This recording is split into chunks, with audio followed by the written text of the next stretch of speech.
Mimi is in St. Paul listening on KTNF. Hey, Mike. Hi. Well, I'm confused. I want to talk about Israel, and so can you even imagine any other country in the world allowing 530 rockets to fall before it took a step to defend itself? And then hearing the last segment, you guys were talking about not wanting to help fund the Iron Dome. The Iron Dome isn't just to protect Israelis.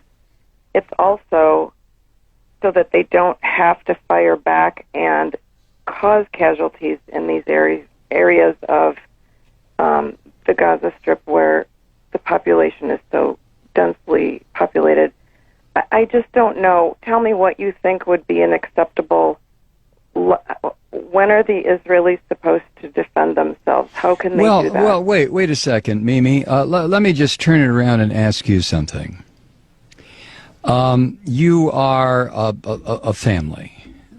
You have lived in St. Paul, Minnesota, for your family and your antecedents for probably, let's say, 100 years. And all of a sudden, I show up on your doorstep, literally on your doorstep.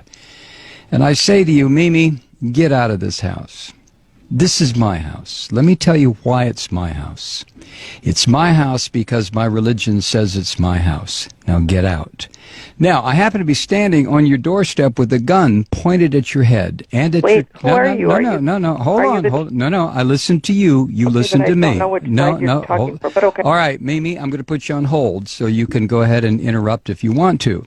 But I'm standing on your front porch and I order you and your family out of your house. And I tell you that it's my house, not your house. And the reason it's my house and my block and my neighborhood is because my religious belief says it's mine.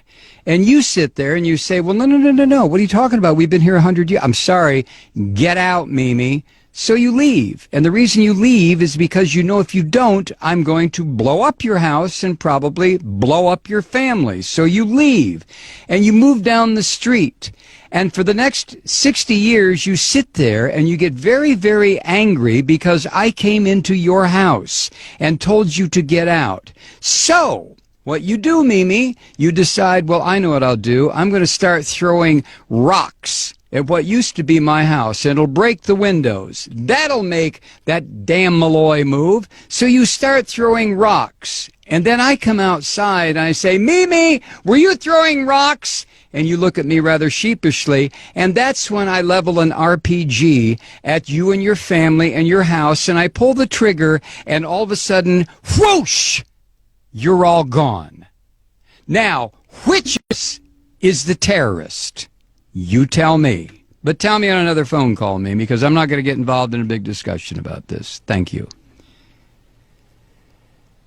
Wow. When does Israel have a right to defend itself? Well, when do I have a right to defend myself? I came in and took Mimi's house. So if Mimi attacks me, who's going to say, well, Malloy, you have a right to defend yourself because Mimi's attacking you? And somebody else will say, yeah, but you took Mimi's house. Yeah, but, you know, possession is 9/10 of the law. Nah, possession is 99.9% of the law. And besides, God gave me this land. What the hell is Mimi doing on it? All I had to do was come here and remind her, Mimi, get out. God gave this land to me.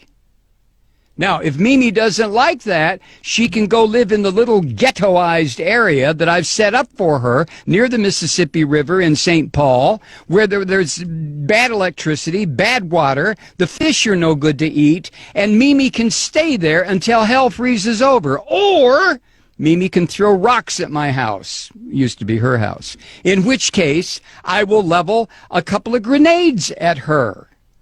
So the question, Mimi, is not, when do I have a right to defend myself? I stole your house.